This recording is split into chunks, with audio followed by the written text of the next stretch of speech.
Wow, sad story, also very difficult, very complex. Ruben is crying in the green room, you see. It's so sad, but we're happy that we're able to at least try to help him. Ruben is in a relationship with a Filipino woman who's Catholic. Her parents don't approve of him because he's divorced with 2 kids. He's Puerto Rican. He's not Catholic. And we've heard, you know, views already from Father Rodel, Gail, and Benny. Gail, you know, you sat out the second block and you were watching in the green room. What was going on your mind? Well, I think it is very difficult, and as, we've talked about it earlier. As I said, the situation is not unique, but it is also something that needs to be resolved as part of being in a relationship. I think I think it's just a question of when it's going to come up. There will be difficult issues in a relationship regardless, and of course the major ones would be religious differences, faith, you know, personal goals, where are you going as a family. And I think at some point that will come up and you will need, as a couple, as a family, to resolve these issues. If you had not converted, what do you think would that marriage have looked like?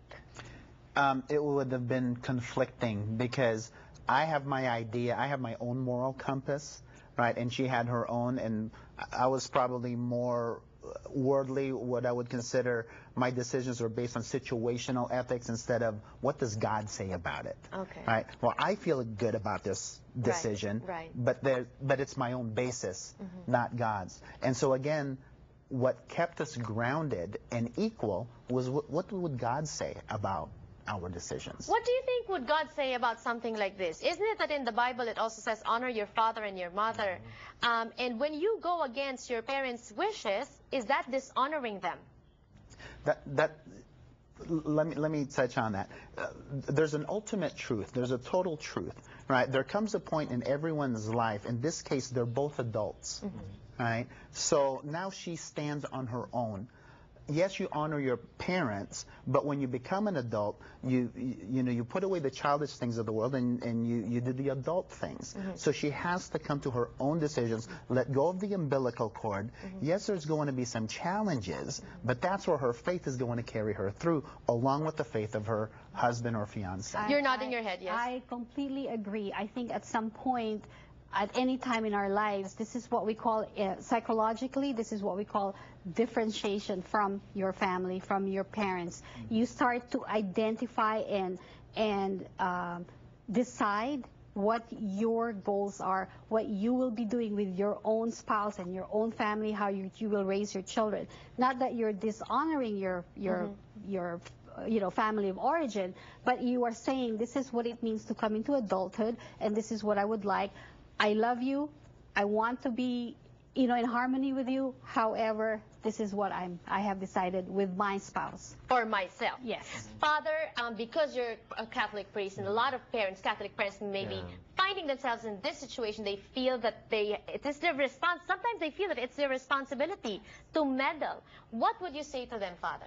First of all, if they see that the relationship is very strong, they have to affirm that relationship. And that if they love their children, they have to support them in their love. But also to advise the children that, as you said, that there are some realities in marriages that they need to deal with, and such as differences, whether it's economics, whether it's race, whether it's religious beliefs, and that's all part of life. So they have to really dialogue with one another. So that, as you said, they are adults, they know what's good for them.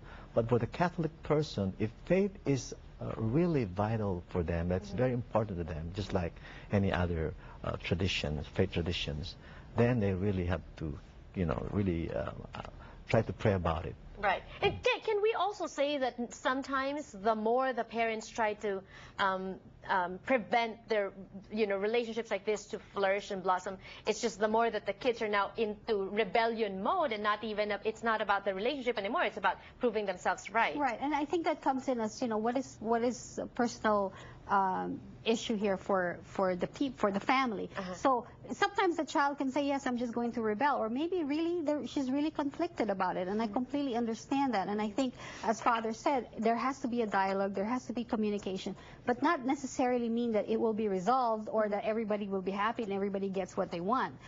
Dialogue is just dialogue, putting your needs out there and compromising and understanding each other's needs. Right. Yes, and they have to understand that it's not only about themselves, it's the family that they will have to develop or to have To raise, yeah. yes. Okay. Because children are coming in here. Yes. When you have kids, torn between religious beliefs, Right. it's hard. So really, for the sake of harmony, they have to decide Right. what religion. More advices when we return on the show. Don't go away.